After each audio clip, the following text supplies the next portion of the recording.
Alright, so this one in particular is rubies. It's an Ethrune.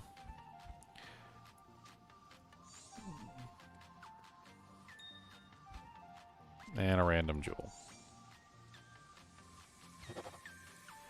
First craft. 10% faster run walk, 2% life leech, 1 res, replenish life. They're certainly not amazing, but they're certainly not terrible either.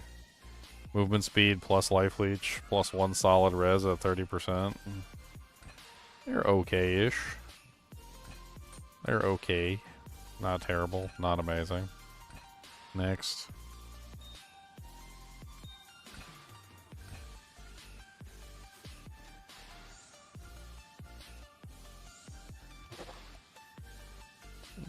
Awful. Didn't get anything worthwhile.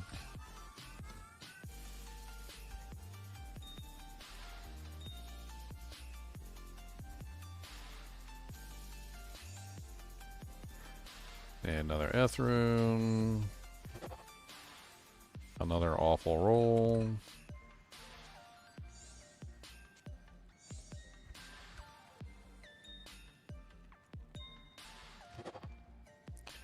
And also poopies. Okay. 1 halfway decent roll, mostly just poopy rolls. Is the Charcy quest good anymore? I mean, yeah, you can imbue something if you want to. It's one shot. One shot, do not miss your chance to glow. This opportunity comes once in a lifetime. The bonds were fading.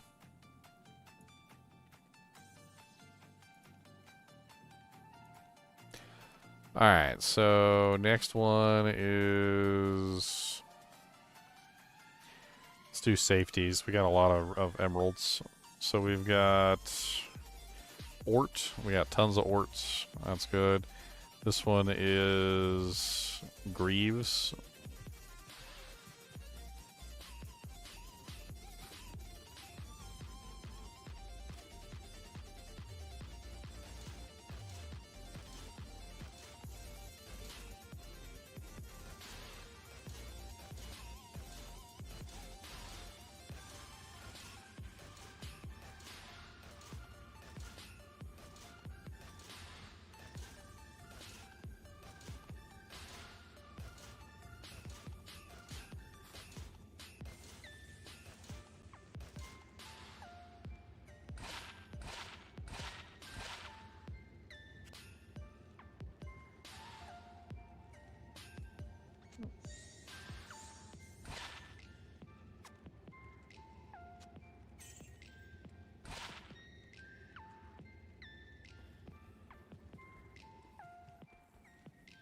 Alright, so this one is Emeraldes, Orty Porties, and a jewel.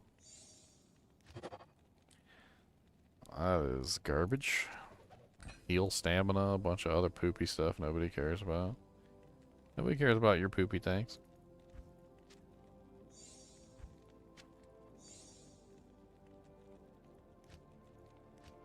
Oh, we need the jewel.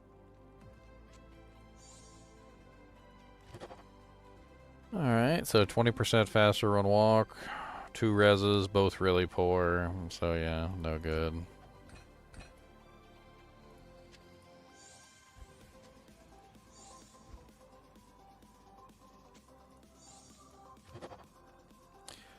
Poopy, no faster run walk.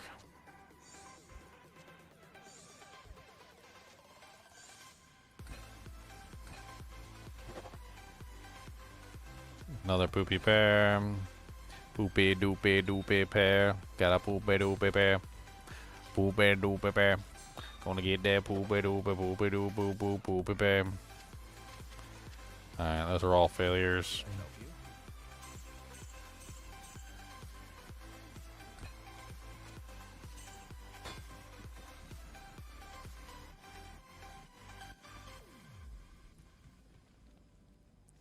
SoJ is impossible to find, he says.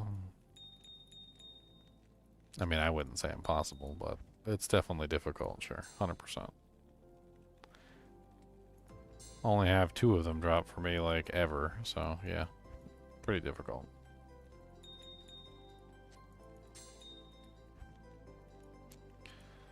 Alright, let's do 2 more of those. We need some more jewels. We got a jewel mule, so. Jewel mule, jewel. Greaves. No, those are light plates.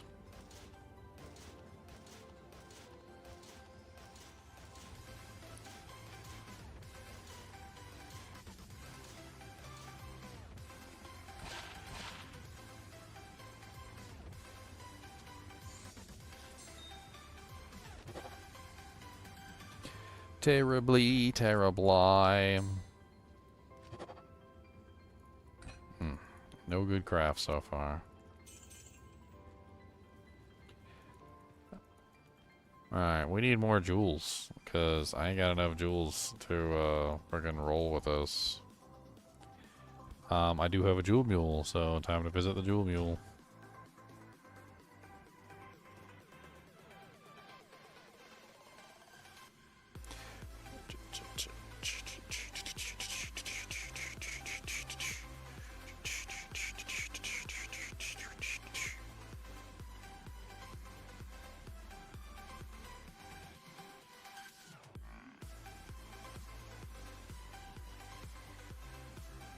So many characters.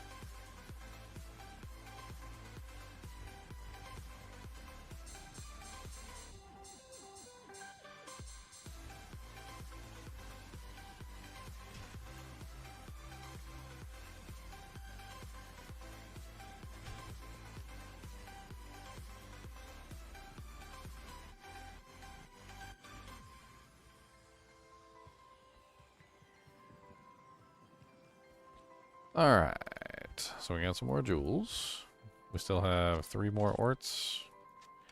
I got plenty of orts on other characters, but we're just going to burn up what we have. So it's the easiest way to deal with it. So we have 1, 2, 3 more of those.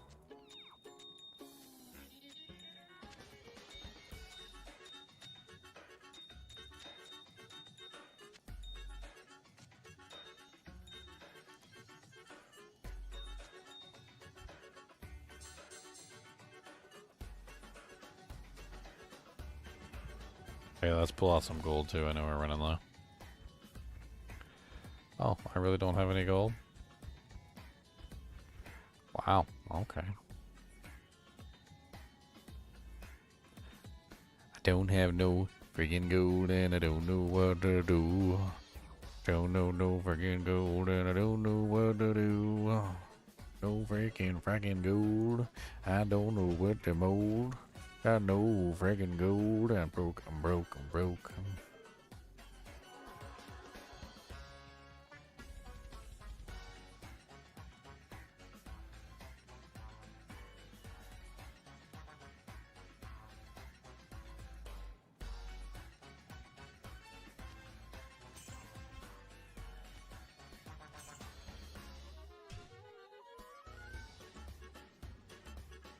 Alright, Steven, you have a good one, man.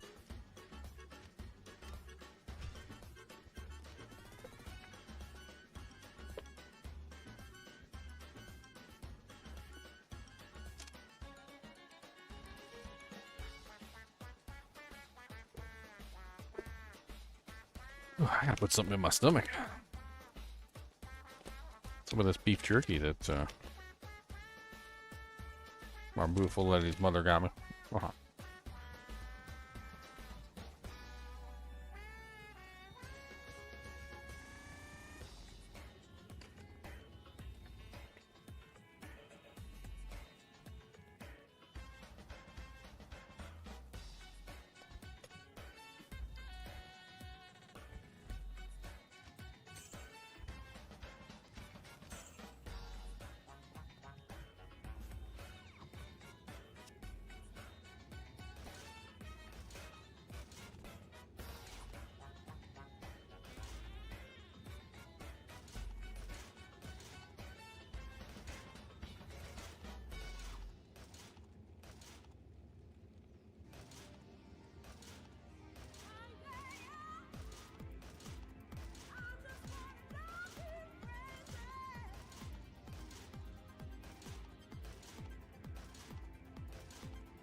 At 35%.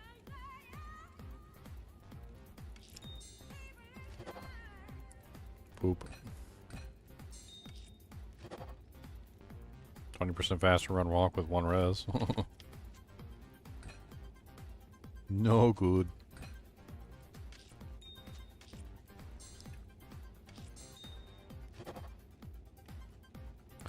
Alright, so that's enough of the safeties. Let's try one of the other recipes now.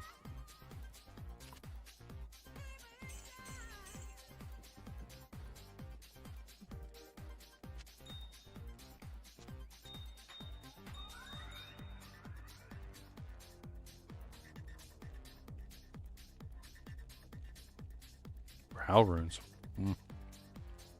Okay.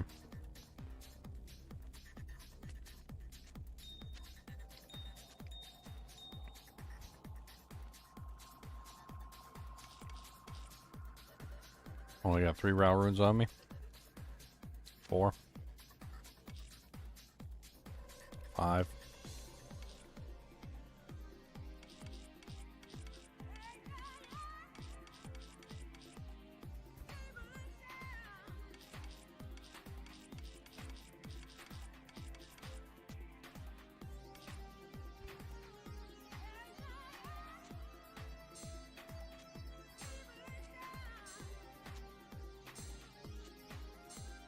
All right.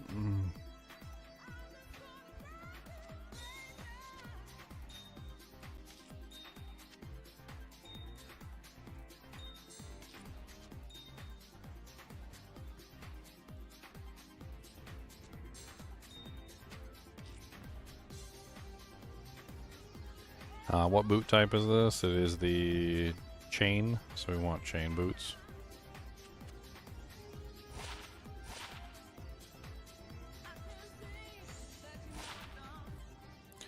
Alright, so that's 1, 2, 3, 4, 5 crafts. We've got 1 in the cube. So that's 1, 2, 3, 4, 5. Nope. 5, okay.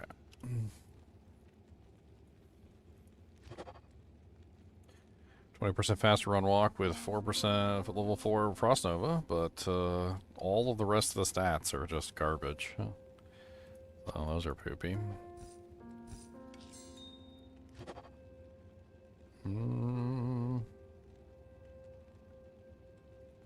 Not good. Dual res, no faster run walk. Unfortunate.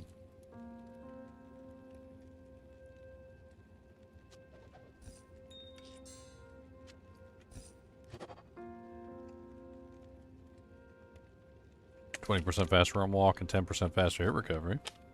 Unfortunately, you got a bunch of garbage stats like defense versus missile, maximum stamina, and attacker takes damage of 4. Yuck.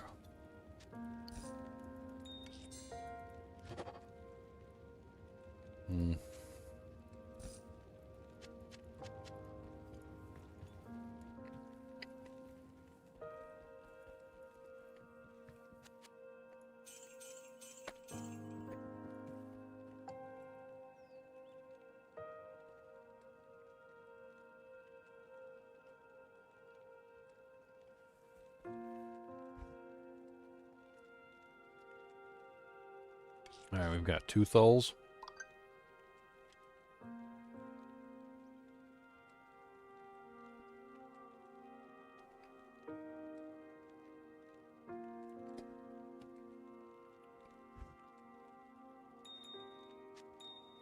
We can do 2 caster boots.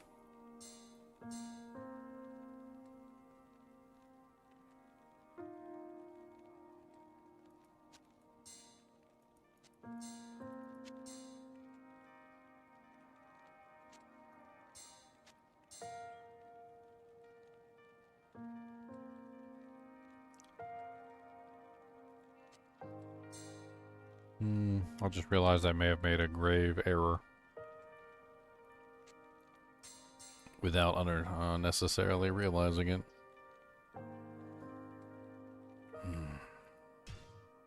So I have 2 mules. I have a crafting mule and I have a jewel mule. my jewel mule is full of jewels that are actually good, and my crafting jewel mule is full of jewels that are not good. I think I was using my good jewels. I mean, it's okay. It's not like it's that big of a loss, but there probably was some good ones in there that I probably wanted to keep.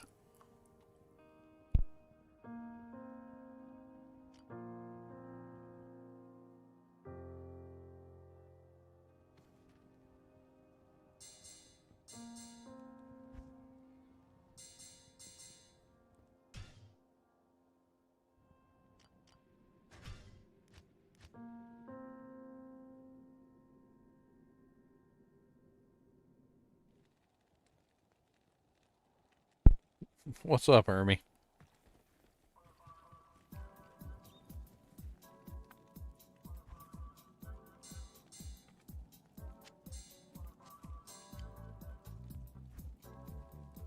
Alright, we need some boots. Booty, booty, booty, boots. We need some booty, booties. We need some booty, boots.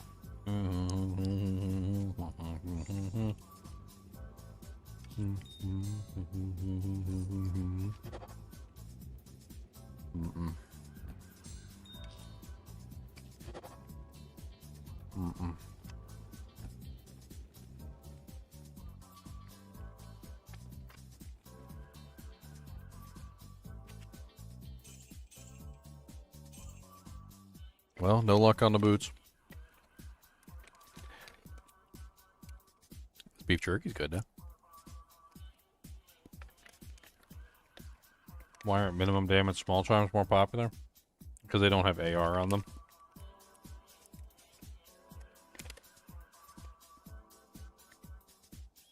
It's really as simple as it gets.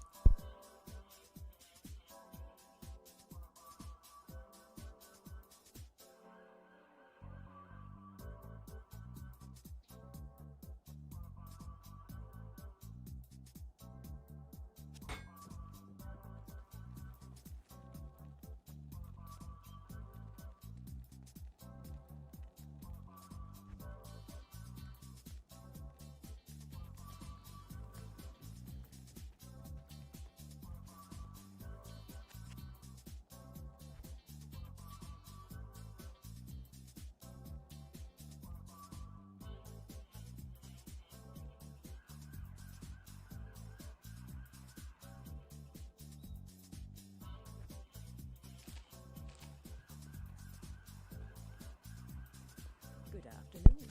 Yeah, everything. You know, tri-res. Tri-res amazing boots worth about $1 trillion gold. Tri-res amazing boots.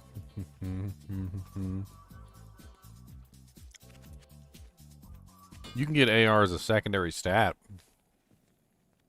but when you compare that to the max damage AR charms, which are capable of rolling +3 max with 20 AR, plus an additional stat, the minimum damage ones are only capable of rolling +1 min plus an additional stat, which basically means that you get no attack rating. Unless you roll attack rating as the additional stat, which I don't even know if that's possible.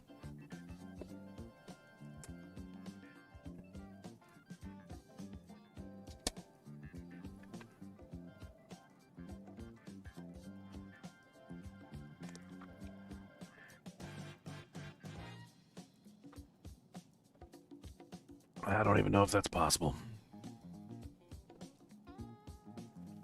All right. Moving on.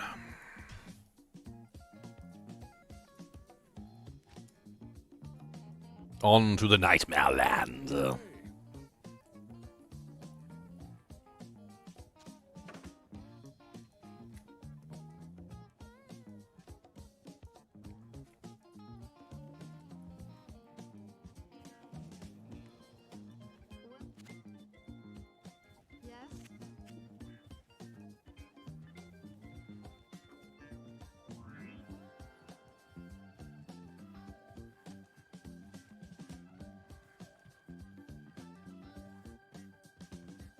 I shall purge this land of the shadow. Die.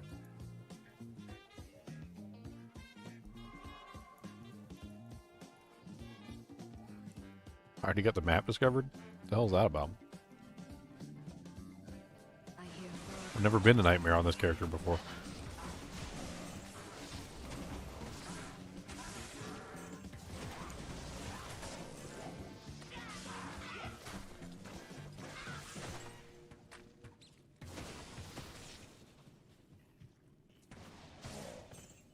Die.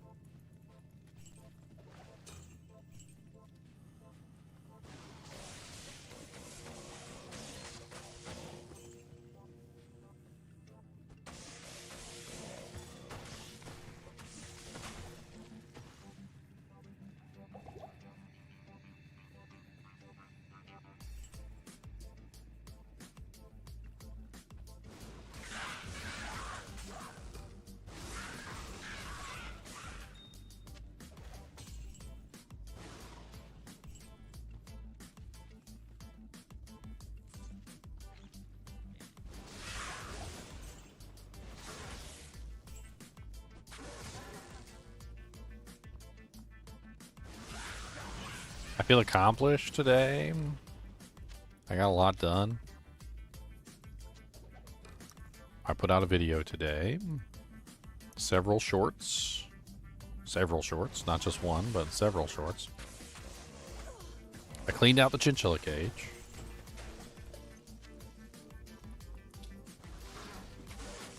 I swept. Took out the trash.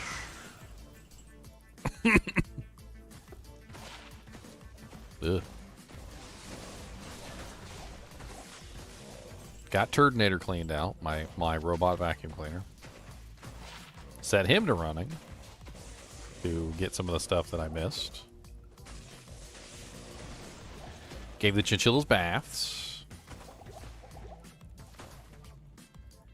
It's been a pretty busy day. I think it might be time to take a nap.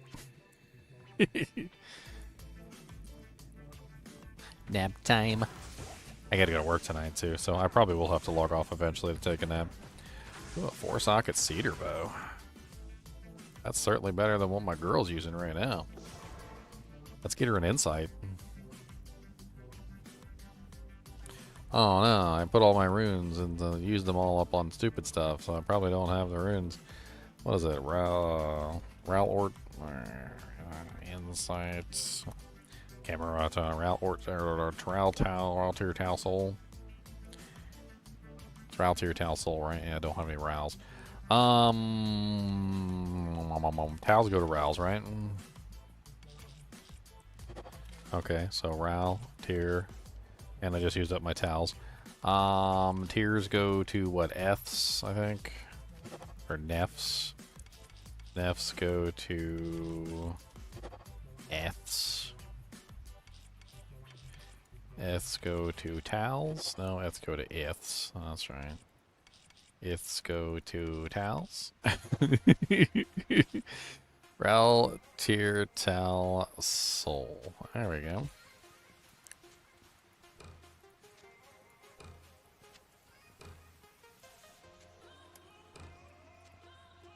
Big upgrade for my girl from a Doomloom Hunter's Bow to a Insight Cedar Bow. It's a big upgrade for my girl there.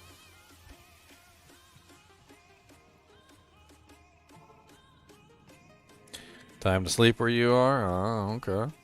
Well, get a good night's sleep, everybody.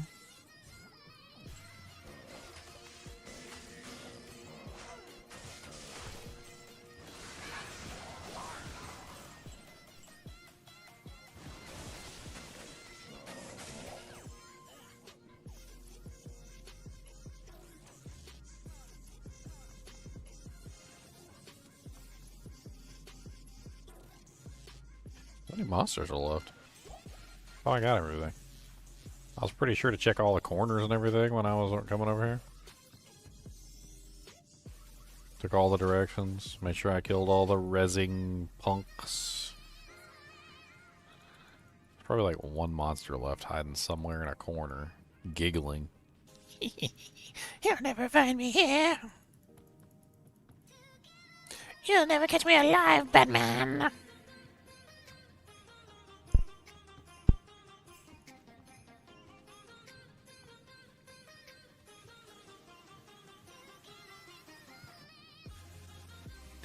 We're still trying to plan it. We need 8 people, and as it is right now, we don't have 8 people. So I'm gonna have to do another sign-up sheet or something, and we're gonna have to figure out a day.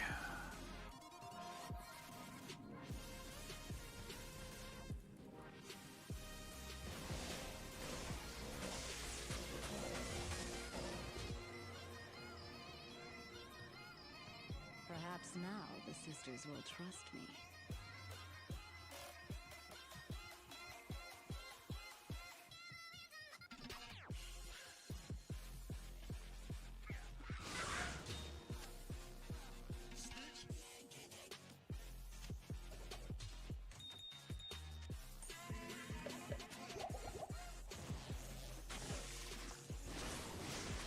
But I'll put another shout out on the in the D2R ladder clan chat, and we'll see what we can figure out.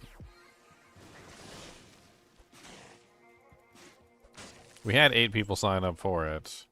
We just need to figure out how many of those 8 people could show up and how many people were missing. Sathis is on vacation for like 2 weeks apparently, so Sathis is not going to be able to join us, he said.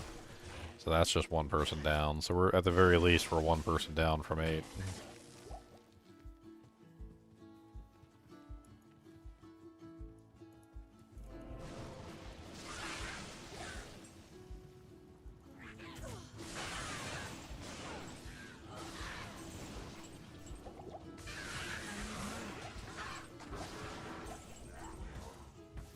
I need people who are gonna join. Ow! Lightning enchanter. Ow, my javelin. Get over here, mercenary. Don't let them kill you. Don't let them do that to you. Don't let them be rude to you.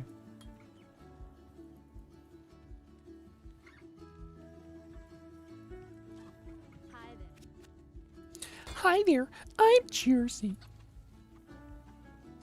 I'm the blacksmith here in town.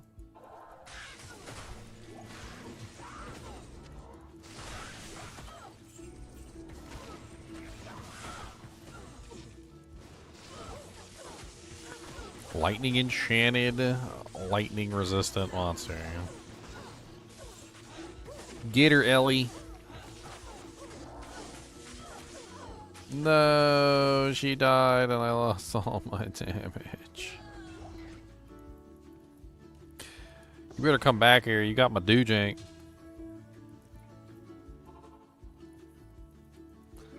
Get back there. No dying. Die or no dying. You have cleansed the den of evil. I will train you in a skill of your choice.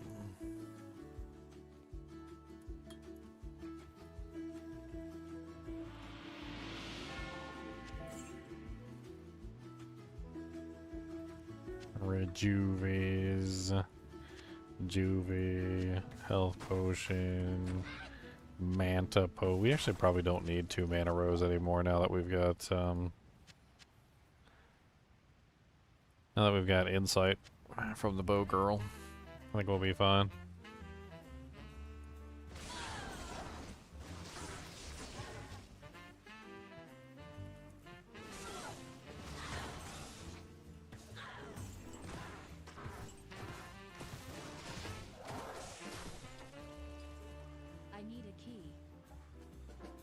Oh, nice. Gee, Guardian Angel's a great find. Especially if you get an ethereal one. Ethereal Guardian Angel.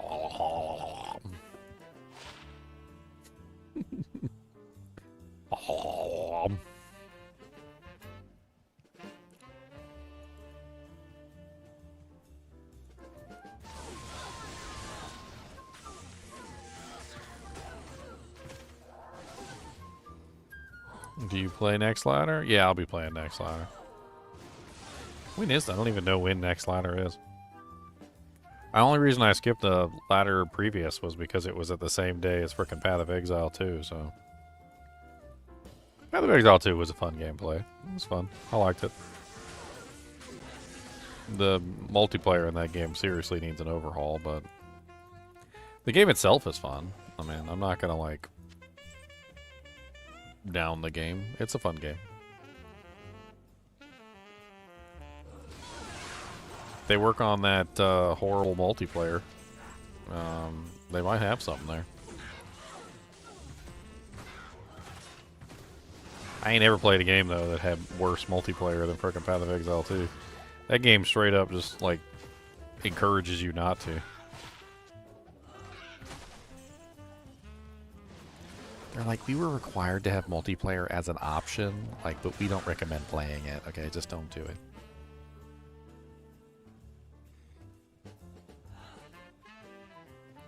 Charcy's not in the Union? Oh no.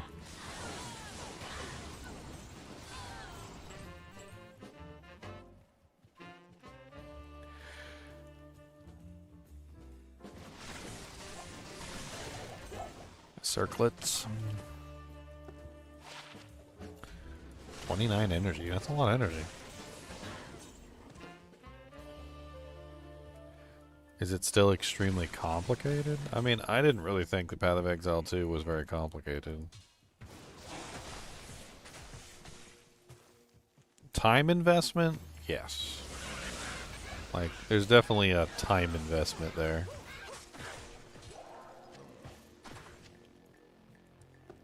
But I've never considered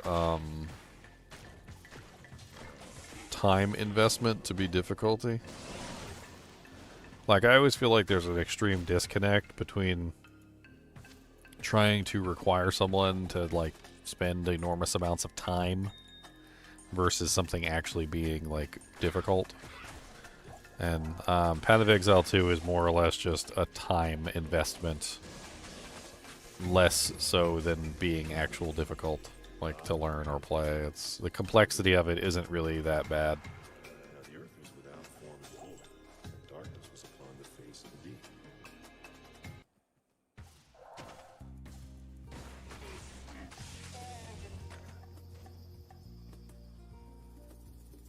Stony Fields.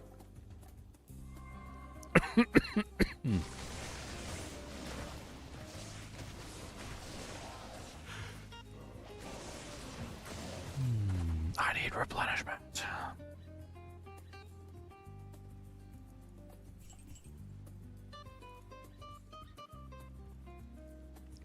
Alright, we've got underground passage. Moving on. Charcy, repair my doojank. I needeth the repairs of the doojank.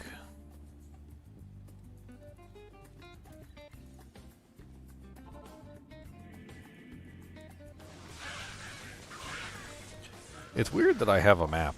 Like, I don't know why I have a map. Seems a little odd. Sometimes it does that in single player and it keeps the map, but I don't know why.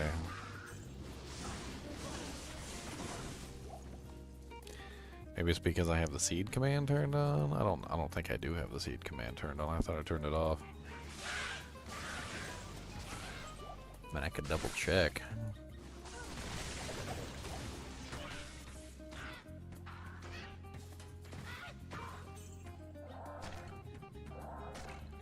I do have the seed command turned on. Okay, maybe that's why. Maybe that's why I have access to the map. Seed command locked the map and the map didn't change in between difficulties like it normally does. So I still have the map from the previous difficulty. I'm assuming the previous difficulty.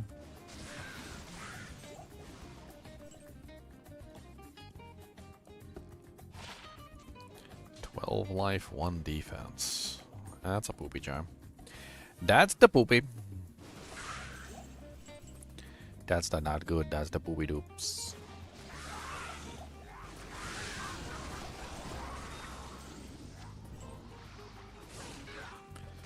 Oh, the Javazon. She's already OP. Players 8 Nightmare, and she's already just rolling through it. Because Javazon is very, very OP. He does lots of damage and makes you scree. I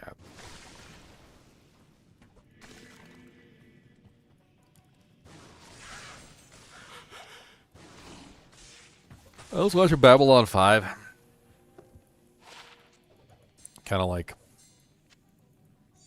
been running out of things to watch. So I was watching Babylon 5.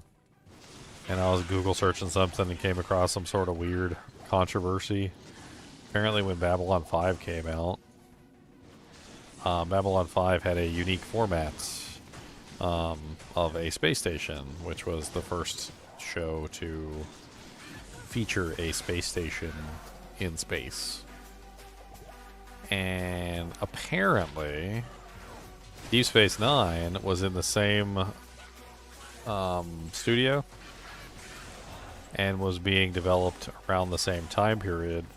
And when Deep Space Nine came out, and it was featuring a space station, the people who wrote Babylon 5, I believe, if I remember correctly, had like a lawsuit against Deep Space Nine because Deep Space Nine was also based around a space station, and they felt that Deep Space Nine had stolen the hook, essentially, for their show. And they actually had some sort of settlement, I can't remember what it was, where Deep Space Nine had to slightly change its format to accommodate the lawsuit or something. And I could look up the details on it, but it was really interesting to me that apparently there was some sort of conflict between DS9 and Babylon 5.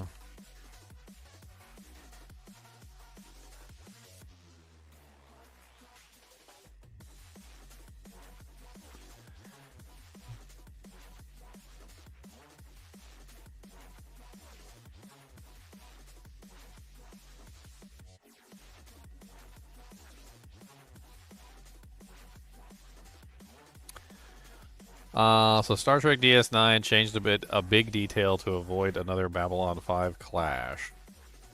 Star Trek Deep Space Nine changed one key detail to avoid another clash with the arch rivals Babylon 5. There's various similarities between DS9 and Babylon 5 that go beyond their space station setting. Both shows are political thrillers dealing with nuances of intergalactic conflict, be it the DS9 Dominion War or Babylon 5's Shadow War. Indeed, the similarities between DS9 and Babylon 5 led to accusations of plagiarism back in the early 1990s.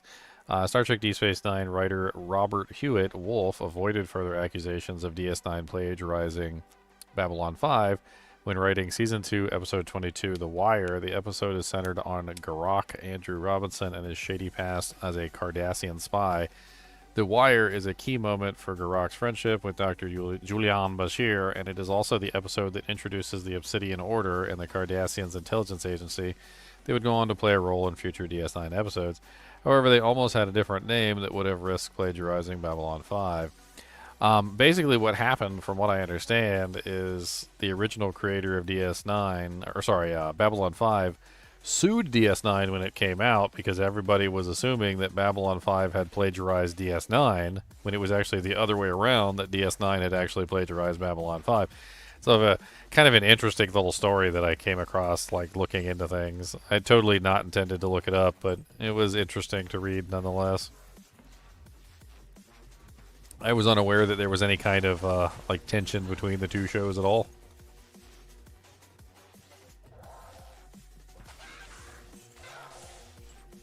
Star Trek is obviously a big name in the sci-fi world, and without Star Trek, many of the other genres wouldn't have existed.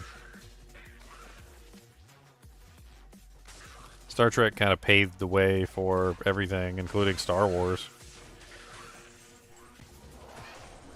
Not even sure if Star Wars would have existed without Star Trek. So I could kind of see why when Babylon 5 came out, and, you know, they would immediately go to, like, hey, you guys are copying DS9. I guess it makes sense.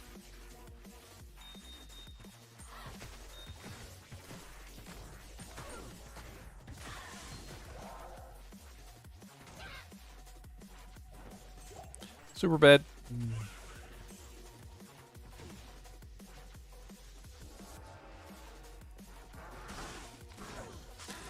Ow.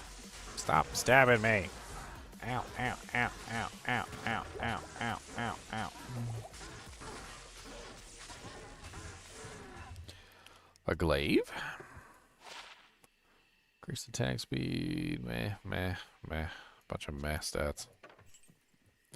No plus skills. We want plus skills.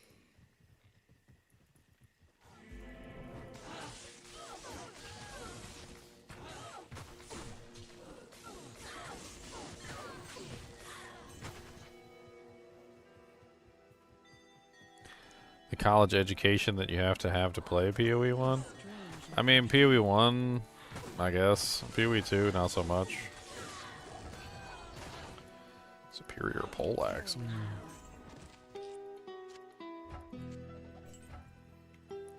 3 sockets.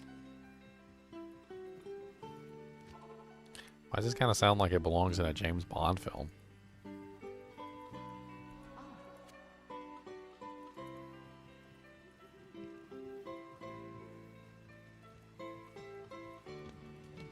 Good to see you.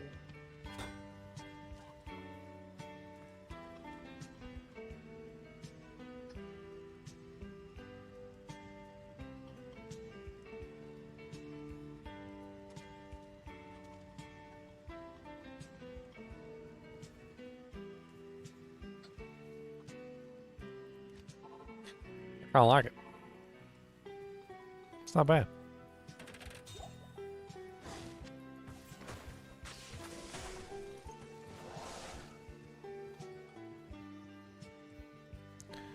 Oh, D&D night, huh? All right, James. Get to it. You're the game master, huh? Make sure you murder lots of innocent players.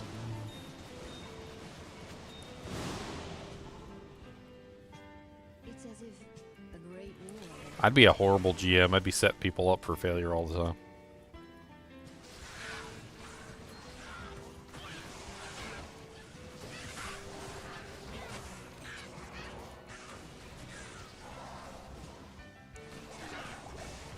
I'd do things like I'd have like a random like goat man or like demon come up and like beg for forgiveness and ask to be like, you know, whatever, like spared, and then if the players decide that they don't want to spare the evil demon like child, I would then have like a djinn from beyond the grave like rise up and say, because you had no mercy on others, they will have no mercy on you, and like summon like 6 dragons on top of them or something. Like, it would just be absolutely stupid. I'd have all sorts of like moral quandary traps, or like if they mess up the moral quandary trap, it just like ends in their death.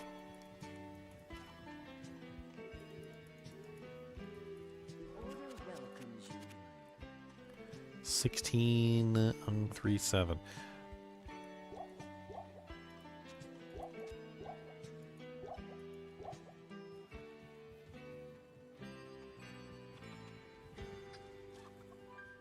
Tree Fitty.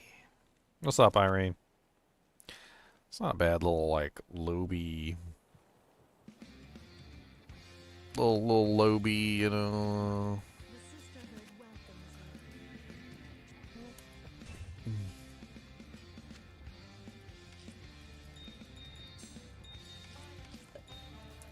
What's up, D2R low-level PvP channel? Let me guess. You're a D2R low-level PvP channel? I could be right. I think I'm right. I think I'm right.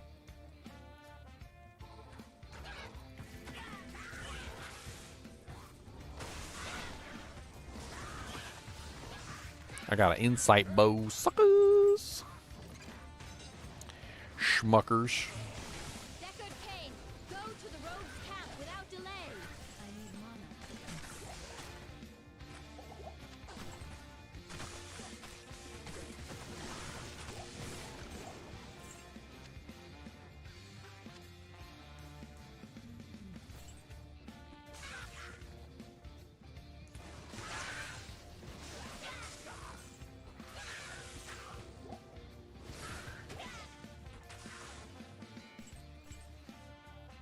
Definitely a dream.